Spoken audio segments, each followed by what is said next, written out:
Hello guys, welcome to my channel autism and music. मैं हूं Komal Thakur, parenting and autistic child. और आज का ये वीडियो होने वाला है बिगर और स्मॉलर नंबर पे कैसे हम लोग अपने बच्चे को सिखाएंगे बिगर नंबर कौन सा है, स्मॉलर नंबर कौन सा है जब उसको कोई रैंडम नंबर हम लोग देते हैं। तो इससे पहले, ये वीडियो स्टार्ट करने से पहले आप लोगों को मेरा प्रीवियस वीडियो ज़रूर देखना है, जहाँ पे मैंने मेंशन किया है कैसे आप अपने बच्चों को 1 to 100 फॉरवर्ड काउंटिंग सिखा सकते हैं और 100 to 1 बैकवर्ड काउंटिंग सिखा सकते हैं।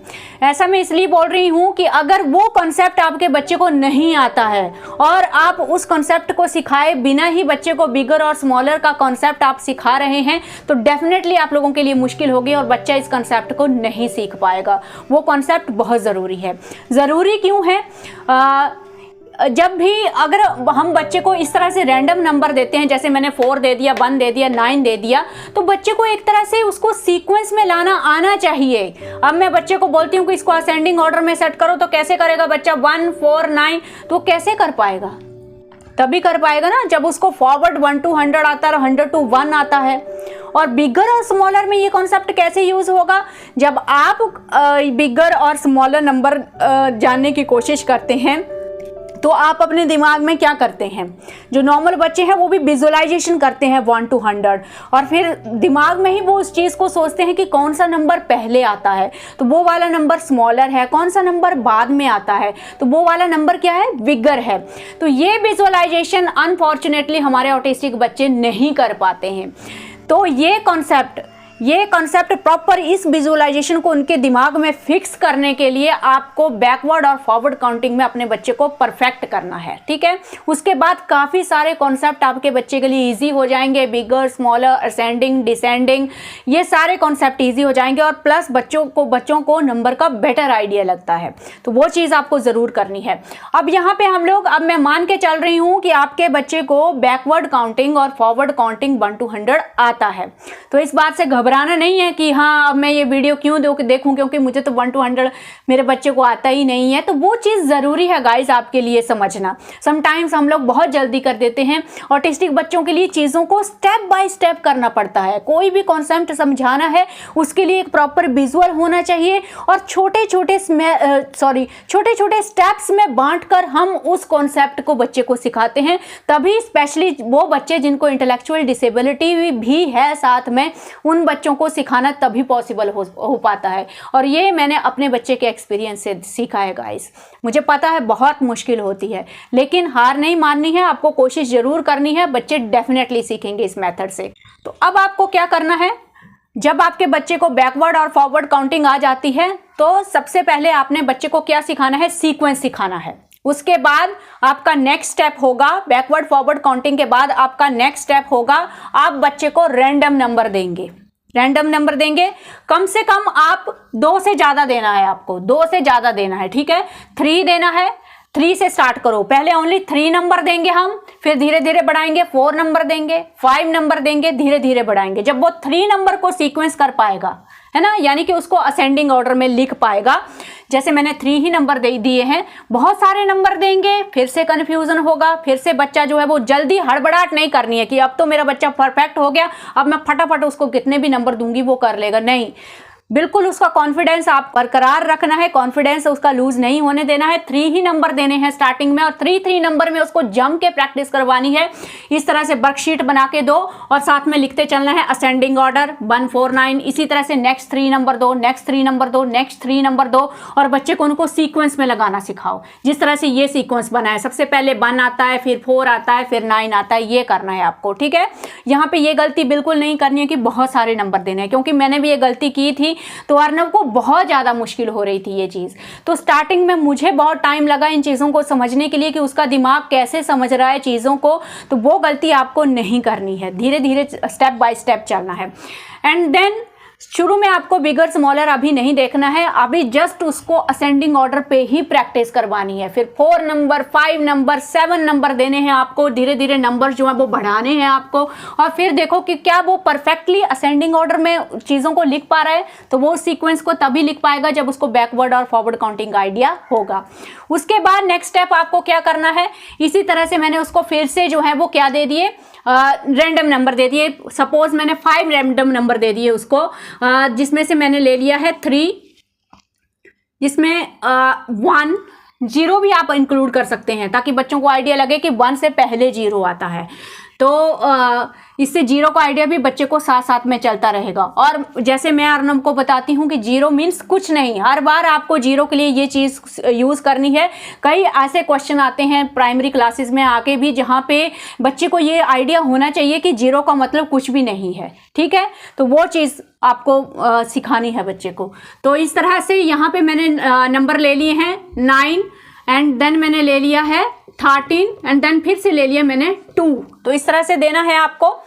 तो यहाँ पे आप देखिए, तो अब जैसे बच्चे ने इसको क्या कर लिया, इसको सीक्वेंस में लिख लिया 1 2 एंड देन 3 देन 9 देन 13, उसने असेंडिंग ऑर्डर में उसको लिख लिया।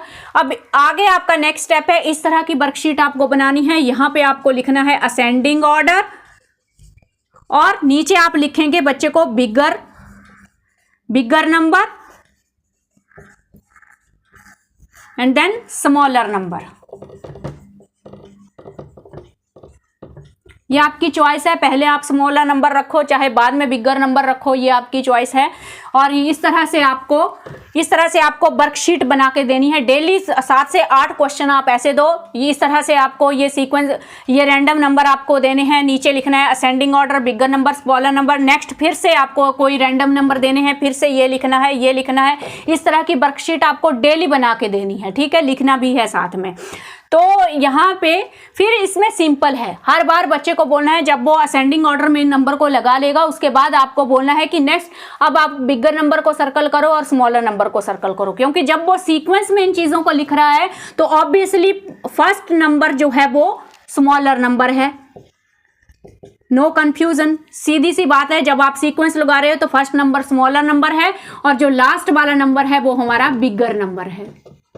तो बच्चे से आपको सर्कल भी कराना है, यहाँ पे सर्कल भी कराएंगे और यहाँ पे लिखने को भी बोलना है 1 एंड 13। अब देखो यहाँ पे क्या चीज़ हो रही है। यहाँ पे जो नॉर्मल बच्चे दिमाग में विजुलाइज करते हैं इस चीज़ को, उनके नॉर्मल बच्चों को बिल्कुल भी ये लिखने की ज़रूरत नहीं पड़ती है सीक्वेंस लिखने की, क्योंकि सीक्वेंस उनके दिमाग में ऑलरेडी होता है। वो बहुत इजीली पहचान जाते हैं कि इसका क्या सीक्वेंस है, दिमाग में ही उस चीज़ को कर लेते हैं। लेकिन हम बच्चे को विजुअल का सहारा दे रहे हैं, हम पहले उसको यहाँ पे लिखवा रहे हैं इसको। तो धीरे धीरे जब इस तरह की वर्कशीट को आप बच्चे को सॉल्व करवाएंगे गाइस, तो बच्चा भी, हमारा जो ऑटिस्टिक बच्चा है वो भी दिमाग में ही विजुलाइज करना जो है वो स्टार्ट कर देगा। उसके बाद उसको लिखने की जरूरत नहीं पड़ेगी। उसके बाद वो बिगर और स्मॉलर नंबर को इजीली पहचान पाएगा। बच्चा दिमाग में इस चीज़ को विजुलाइज करेगा। जब उसने बहुत ज़्यादा प्रैक्टिस लिख के इस चीज़ की कर ली तो वो ऑलरेडी दिमाग में ही सीक्वेंस बना लेगा कि सबसे पहले कहाँ से ये सीक्वेंस स्टार्ट हो रहा है वो मेरा स्मॉलर नंबर है और कहाँ पे ये सीक्वेंस जो है वो खत्म हो रहा है वो मेरा बिगर नंबर है। तो इस चीज़ को आपको इस तरह से करवाना है। तो ऑब्वियसली हमारे ऑटिस्टिक बच्चे किससे सीखते हैं? विजुअल से सीखते हैं। तो यहाँ पे देखो हर चीज़ के लिए मैंने विजुअल रखा हुआ है। तो यहाँ पे देखो कोई भी चीज़ ऐसी नहीं है जो बच्चे को दिमाग में सोचनी पड़ रही है, बिल्कुल मैंने उसको सब कुछ सारे विजुअल जो है यहाँ पे दे के रखे हैं।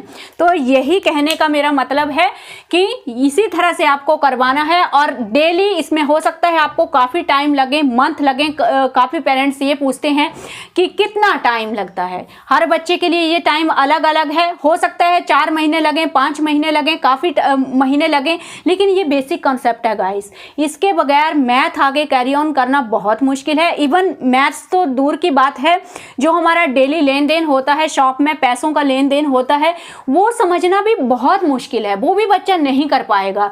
तो इस चीज़ के लिए अगर हमारे बच्चे 1 साल लेते हैं, 5 मंथ लेते हैं, जितना भी टाइम लेते हैं तो इट्स ओके, एब्सोल्युटली ओके। लेकिन इसके बाद काफ़ी सारी चीज़ें जो हैं वो उनके लिए आसान हो जाएंगी। तो हड़बड़ाहट बिल्कुल नहीं करनी है, बिल्कुल शांति से, शांत दिमाग से, बिल्कुल गुस्सा नहीं करना है। जब भी आप बच्चे को सिखा रहे हैं चुपचाप इस तरह की वर्कशीट आपको डेली बनानी है और डेली प्रैक्टिस करवानी है। तो ये है बिगर और स्मॉलर का कॉन्सेप्ट। इसको आपको असेंडिंग ऑर्डर के हिसाब से सिखाना है। असेंडिंग ऑर्डर में ताकि बच्चे को सीक्वेंस समझ में आए कि नंबर को मैं कैसे सीक्वेंस में लगा सकता हूं और उसके बाद बिगर नंबर और स्मॉलर नंबर कैसे निकलेगा। तो एक और मेथड है जिसमें रियल ऑब्जेक्ट से आप बच्चों को सिखा सकते हैं। उसका वीडियो मैंने पहले से अपलोड करके रखा है। तो ये वीडियो के एंड में जो मैं वीडियो लगाऊंगी उन वीडियो को चेक जरूर क्लिक कीजिएगा। उनसे वो मेथड भी आपको डेली फॉलो करना है और डेफिनेटली आप अपने बच्चे को सिखा पाएंगे। आई होप ये मेथड आप लोगों को ज़रूर हेल्प करेगा। मैंने भी इसी तरह से अर्नब को सिखाया था। डायरेक्टली सिखाने की बिल्कुल भी कोशिश नहीं करनी है आपको कि हाँ नंबर दे दिया, बताओ बिगर नंबर क्या है, स्मॉलर नंबर क्या है। ऑब्वियसली बच्चे को तो पता ही नहीं है बिगर का मीनिंग क्या है, स्मॉलर का मीनिंग क्या है। हमारे बच्चे क्या करते हैं, मैंने क्या देखा था अर्नब के केस में, वो बिगर और स्मॉलर का मीनिंग क्या समझता था, आई होप आपके बच्चे भी वही समझते होंगे। वो ऑब्जेक्ट की तरह समझता था, जैसे उसको मैं बोल रही हूँ हाँ ये बिगर बॉल है, ये स्मॉलर बॉल है। अब बच्चों को ये कंफ्यूज होता है क्योंकि हम सबसे पहले नंबर बिगर स्मॉलर नहीं सिखाते हैं, हम ऑब्जेक्ट में बिगर स्मॉलर सिखाते हैं ना बच्चे को, बिगर बॉल, बिगर पॉट, स्मॉलर पॉट। तो बच्चे उस चीज को समझ ही नहीं पाते हैं कि ये वाला बिगर स्मॉलर अलग है, ये साइज वाइज है और ये नंबर वाइज है। तो बच्चे, मैंने देखा अर्नब उसी चीज में कंफ्यूज रहता था। तो ये एक्सपेक्टेशन आप मत करो कि डायरेक्टली वो नंबर से बिगर और स्मॉलर बताना जो है वो स्टार्ट कर देंगे। तो इस तरह का प्रोसीजर आपको फॉलो करना है, step by step, forward counting, step number 2। इस तरह से आपको यहाँ पे पहला स्टेप होगा आपका, इस बिगर स्मॉलर को समझाने के लिए आपका फर्स्ट स्टेप होना चाहिए फॉरवर्ड काउंटिंग, देन बैकवर्ड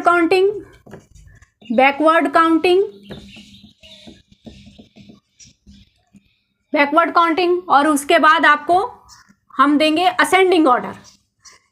उसके बाद बच्चे को आना चाहिए असेंडिंग ऑर्डर या फिर नंबर्स को, रैंडम नंबर्स को सीक्वेंस में लगाना।